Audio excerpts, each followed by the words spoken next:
Yeah. The corporate gatekeepers operating behind the scenes of women's basketball didn't just make a miscalculation tonight. Music. They set off a full-scale nuclear explosion within their own institutional ranks in a shock move that has sent terrifying shockwaves straight through the league's front offices in New York. The WNBA Players Union officially stepped in with an unprecedented hammer blow against one of the most outspoken, fan-favorite athletes in the game, Sophie Cunningham. Union leadership formally issued a harsh condemnation, labeling her recent public statements as strictly derogatory, imposing a massive financial fine, and attempting to strip her commercial licensing rights in a desperate bid to erase her platform entirely. But what union officials believed would be a swift, quiet execution of administrative authority has now turned into the most spectacular and embarrassing backfire in modern sports history. To fully understand the sheer level of panic now paralyzing the union's executive board, you have to look at what started this high-stakes administrative war in the first place. Sophie Cunningham has never been an athlete who falls in line or reads from a sanitized, PR-approved corporate script. Known across the country for her unfiltered honesty, raw competitive grit, and unwavering willingness to speak truth to power, she stepped directly to the microphone and exposed the hidden hypocrisies festering behind closed doors. She did not hold back. She called out the blatant double standards, the selective enforcement of player conduct policies, and the toxic political favoritism being carried out by union leadership to protect a small, favored group of legacy stars at the direct expense of everyone else. Her words didn't just rattle the cage, they threatened the entire artificial hierarchy that union executives spent years carefully building. Instead of addressing her valid criticisms or opening an honest dialogue about player rights and equal representation, the executive board panicked. In a heated emergency session held behind closed doors, union leadership decided to flex its legal muscle in the most aggressive way possible. They drafted an immediate public rebuke, classifying her opinions as harmful and derogatory to the collective brand. They moved to cancel existing merchandise licenses, remove her name from key union commercial deals, and hit her with a heavy fine meant to force immediate submission. Sophie Cunningham. I want to do the pointing meme with Sophie Cunningham. She's a superstar. She's a sensation. She went viral. I want to do the pointing meme. I want to do the pointing meme. And then the WNBA Players Association and their goofballs step right up. Darren Ravel, a highly respected sports business journalist, someone who's worked at ESPN, someone who has over 1 million followers on Twitter, a name that should be taken seriously, comes out and says the WNBA Players Association is currently prohibiting licensees from using the Sophie point, saying that it is derogatory. They're saying a point is derogatory. Well, you know what? I one-upped them. And I said, not only is it derogatory, but it just exudes white privilege. I'm literally shaking. The corporate strategy was painfully obvious. Make an absolute example out of her. They wanted to send a cold, chilling message to every other player in the locker room that speaking out against the status quo would bring swift financial and professional ruin. The union board assumed that, faced with heavy monetary penalties and the loss of licensing revenue, she would fold, deliver a scripted public apology, and fall back into line like so many before her. They relied on traditional corporate intimidation tactics that have worked for decades to keep athletes quiet and obedient under the thumb of bureaucracy. But union leadership made one fatal, catastrophic mistake. They completely misread who they were dealing with.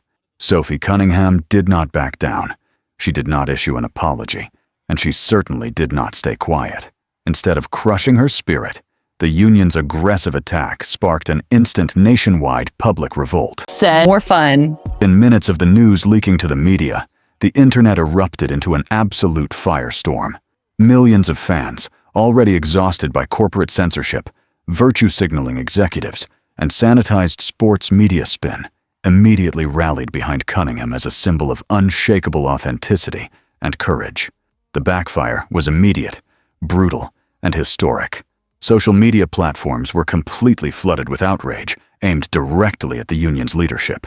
Fans launched massive viral campaigns, demanding the immediate resignation of the board members who approved the penalty.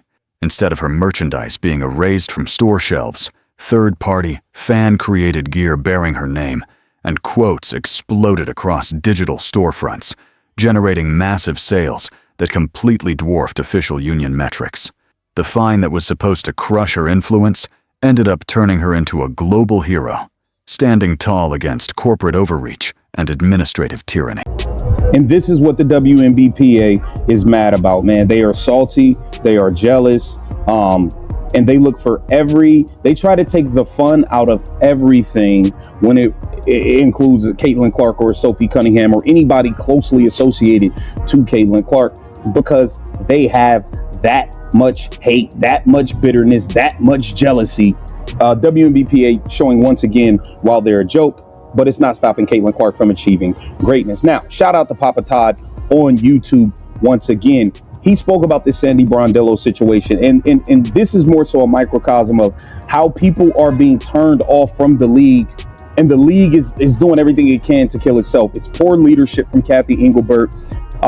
This whole Angel Reese Sandy Brondello thing is disgusting. Sandy Brondello has been involved with the WNBA for nearly 2 decades or something. I don't know, but she's never been associated with anything racist or racist. You know, the fact that they're trying to paint this picture on her and Angel Reese essentially... Mainstream sports media networks that normally rush to defend corporate institutions found themselves trapped in an impossible position. Sports anchors and debate shows were forced to cover the story live on national television, admitting that the union had severely overstepped its bounds. Prominent analysts openly pointed out the absurd double standard. While legacy stars could make aggressive, controversial statements without facing a single dime in penalties, a player speaking out against unfair treatment was instantly hit with a total commercial ban. The hypocrisy was so blatant that even neutral commentators could not defend the union's actions. Behind closed doors, the situation is descending into absolute chaos for league sponsors and commercial partners. Major corporate sponsors who pour millions into union licensing deals are now terrified of being associated with a board, music, that actively censors its own players. More than 50 years of sports business, Darren Ravel is telling the truth. Leagues and unions have been long forbidden using derogatory NIL. The most popular NBA student example of this is the Reggie Miller choke and crotch grab. There she is, Helen of Troy. There she is, Helen of Troy, Sophie Cunningham herself. They generally do not know how to run a marketing campaign. Folks, when I first saw this, I was like, dude, who is this troll? Who is this troll? But then I looked at the source and I was like, oh, this is a real source. This isn't some Joe Schmo. This is a real source. A real source. Is this real? Mick, this is real. It sounds crazy, but it's real.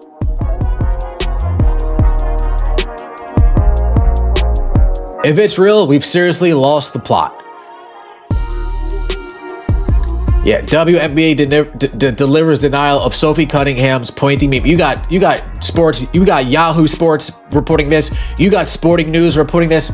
Again, do you know what Yahoo Sports and Sporting News is doing before reporting this themselves? Before they write an article themselves. Leaks reveal that key corporate representatives have called emergency meetings with union heads, demanding answers as to why an administrative fight is destroying consumer trust and damaging brand reputation. The commercial machine built by the union is beginning to crack under the weight of its own arrogance. The fallout inside the locker rooms is even more disastrous for the union. Other players across the league, seeing the overwhelming support from the public, are beginning to break their silence. What started as one athlete standing up for her beliefs has ignited a widespread locker room mutiny. Active players are openly questioning where their union dues are actually going and why their elected representatives are using collective power to fight against individual players instead of fighting for better conditions, higher pay, and fair treatment across the board. And so Gatekeepers have officially lost control of the narrative, and there is no putting the toothpaste back in the tube. The union thought it held all the power because it controlled the legal contracts and the licensing infrastructure. But in the modern digital era, true power rests with the fans and the authenticity of the athlete. You cannot regulate a real voice through corporate committees, and you cannot censor an athlete whose platform is backed by millions of passionate fans who see straight through the corporate spin. This massive scandal marks the permanent end of an era in which sports unions and front offices could quietly silence dissenting voices behind legal jargon and closed-door fines. The line in the sand has been drawn deeper than ever before. The old guard's authority is shattered. Their tactics have been exposed on a global stage, and the crown of public support has been seized by an athlete who refused to bend the knee to institutional pressure. What is your raw, unfiltered reaction to the players' union attempting to fine and ban Sophie Cunningham? Did the union permanently destroy its credibility by trying to silence her? Or is this the beginning of a total player revolution against corporate overreach? Gray, called her the N-word. Okay, and let's just get this out of the way front and center. Racism and all this garbage should not be tolerated, right? You do your own thing on your own time, but don't go on these public outlets and whatever. It's just stupid. But anyway, and so they basically once again accuse all Caitlin Clark fans of being racist, which they've done over and over and over again, and it's never panned out, right? Not once has it panned out where there's been tagged with a Caitlin Clark fan, and I keep saying it over and over. In today's day and age, if somebody's in a sports arena and they're belching out racist garbage, they're going to get escorted out. There's going to be 100 videos of it, and they've never found any of this. So this guy, this Chelsea Gray situation, turns out he was a bettor, and I think somebody said, and I can't verify this, but I happen to believe it because because I trust the guys that are saying it. Turns out this guy's a Paige Becker's. Drop your thoughts in the comment section below right now. Let's start an absolute riot down in the comment section. Smash that like button until it breaks. Hit subscribe with all notifications turned completely on so you never miss another explosive breakdown. And share this video with every single real fan who demands the absolute truth. Thanks for watching, and we will see you in the very next history-shattering video.